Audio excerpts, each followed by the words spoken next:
I've been saying for a while that I'm going to fit some of the lights that we got from Auxbeam underneath the van, like spotlights. Why? Well, my thinking is that when you're in places where you don't know what's next to you, we all have lights facing forwards and facing out.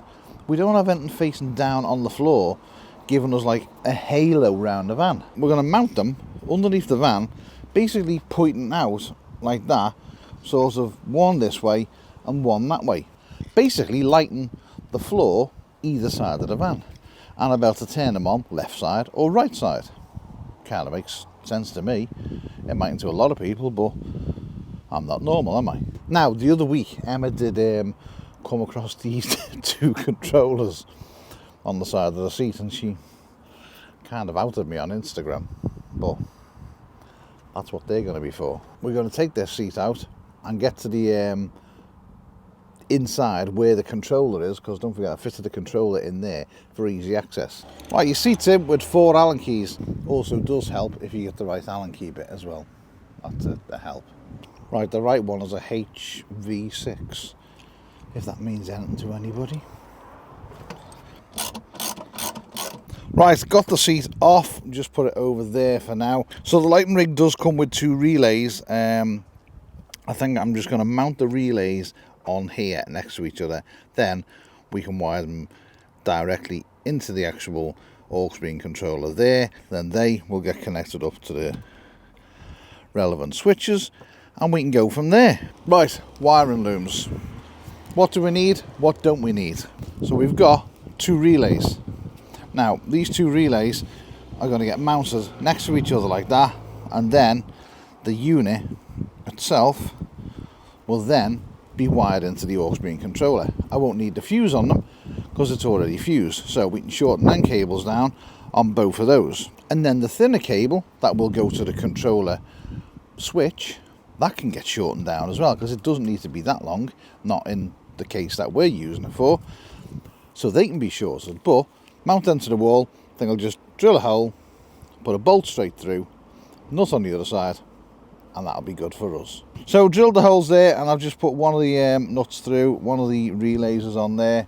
So I've just got a bolt and a washer, so I'm going to put the bolt through the hole and then mount the relay to the bolt, like I've done with that one. So them two can sit next to each other just like that. Right, they ain't moving, and they're all nice and secured in. Right, next job. Let's separate the feed cables, which are these thicker ones. These cables here, which are going to be going to the fuse box. So, just there one for the left and one for the right. I'm just going to cut them just there, so we can then feed them up into the box there, just like that.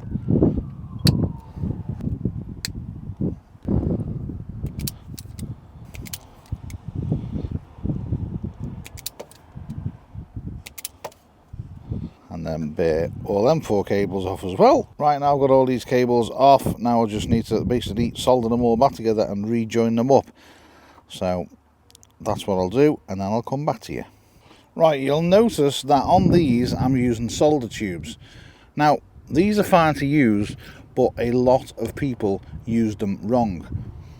Inside your tube in there you have a low heat solder, so you can't just put the tube on like that, put this cable in like that, you know, push them both together and solder it, because what will happen is they will just pull out. It's a low heat solder. So to use them properly, you'll also notice on one end it's thinner and the other end it's wider. That's the bit where your connection goes in. So when I get this on, I'm going to push this on one end there, and then give yourself enough space, enough cable to come out. Then link them both like that, so that you've got an actual link like this. But what I like to do is I like to basically twist them round together. So get them in and twist both cables all the way together, just like that. So it's nice and tight. Then I'll push this end into the tube just like that, and then pull the tube right the way over the joint. So the cables are both twisted together so they can't pull apart, and then when you solder them, that seals the twist. So the chances of them failing are extremely slim. Also, do not use a lighter. Use a heat gun. Heat them up with a heat gun. Don't use a lighter, because that is just ridiculous. It's too hot, you will burn the casing and you're bound to make it fail. So use a heat gun and do it properly. Might take it a little bit longer, might take a little bit of time. This is only quite a low heat gun, but it eventually gets the job done. I could get the bigger one out, but there's no real need for it just for these 4 cables. That's it. Now the 4 of them are done. They ain't going nowhere because your cables are twisted, they won't pull apart.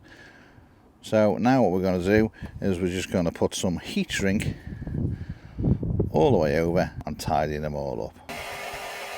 And then these can get cable tied right there like that, out the way, nice and neat, nice and tidy, not causing any problems. So get some cable ties and put them in. Then the switches are done.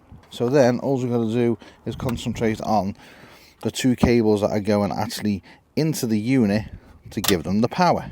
Right, we've got all the cables into the fuse box, all the switches wired up, and everything mounted and sorted.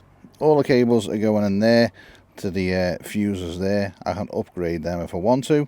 The relays are on there, they're fine, and then that just leaves us with this, which is the cables for the lights. Get the cables through the van and then mount the lights underneath the van and pull the cables to them. I've made little brackets, as you can see, because the ones that come with these lights, they're not very good. They're a bit crap.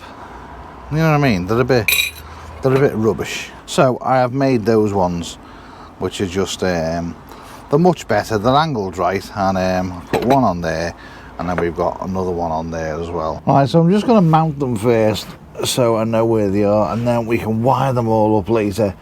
But I'm going to go in with the nut, the bolt even, and then I can come up with the bracket. They're all fixed in place. You know what, I wish I fitted under the van, but I just genuinely don't. Right, now it's through, we can get the washer on, the spring washer and the washer on, and then we can get the nut on without sending the bolt through. So we've got that one mounted there, going to mount the other one on the other side, and also it does come down the same distance, near enough, as this front piece here. There's like a couple of mil. Yeah, it gives you less ground clearance. I don't know, we've lifted the van up enough that I don't see that being a problem. It's not like we go, if we come and roll under it, and we're going to take out the front swing arm before we take out this. So we don't go off-road. We're not an off-road vehicle. We don't go places that are mad. If you look over there, the step is down about this level anyway. So I'm not worried. We've never hit the step, so I can't see us ever hitting that. Some people will probably argue with me that it's too low, but the steps never cause us an issue, ever. So we're not an off-road 4x4 vehicle. It's a van, it's not an off-road vehicle. So right, I'll get those bolted up, and then we can find out where we're putting the back ones. Solder these lights up for the back ones because there's not a chance in hell that they're going to be long enough. So get them soldered up, then we can mount them and sort the wires out. And then we can heat them up and shrink them. Get the trunking on, which is there, and then we can measure it up and cut it. All tubed up. Now we can go underneath, mount it, and go from there. Oh, that was a pain getting all that cable through that tubing. It's a nightmare. Right, I'm going to mount this underneath, then fasten the cable along the van. So I have one light there, which is wired in. I'm currently just taking the cables across there. All the other cables go back to the other light. which is mounted just there on the back. That's all wired in as well. Everything comes through there. I've just cut a hole, sprayed it, put a piece of wood around it to basically act as a flange. Then I'm going to fill that with silicone. That's all wired in there. All in there is tidy. So now all I've got to do is this side. Got one there that's been mounted, needs wiring up. One there that needs the cable going on it, and then that wiring up. So I'll crack on with that, and hopefully they'll be on. To you it'll be like seconds, to me it'll be 3 more hours. That took longer than it should have, and me scroping under a van, don't like it. It's done. Right, got to put all this crap away. Then I need to put the seat back, and then wait until it goes a bit darker and go and test them out. But if I press this one, you can see things start happening.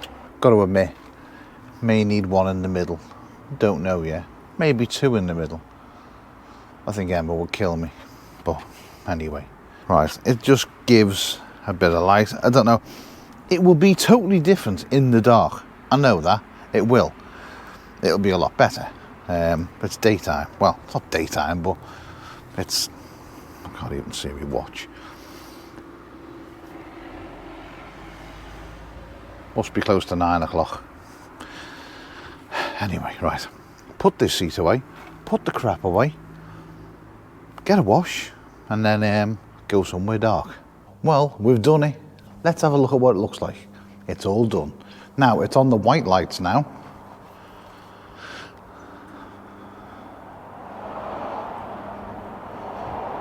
And that, as you can tell, is the orange, the amber. Now that is exactly what I wanted. What I wanted was to light the side of the van up if we're going somewhere and reversing and we need to see the floor below. So that's why I've done that. I mean, obviously it's strobes as well. I mean, why wouldn't you not need it to strobe? You know, who doesn't need that in their life? It'll do white strobe as well, and orange and white, and we'll just keep it on amber. So that's me done. I will leave the links in the description if you want to go stupid and buy some aux beams and do what we've done. So yeah, I've been dying to get this done for a while. Right, I'm sure there'll be more stupidity coming soon. So right, I'm off. Whatever you do, do it well. I'm gonna pick Emma up from work now. Ta-ta.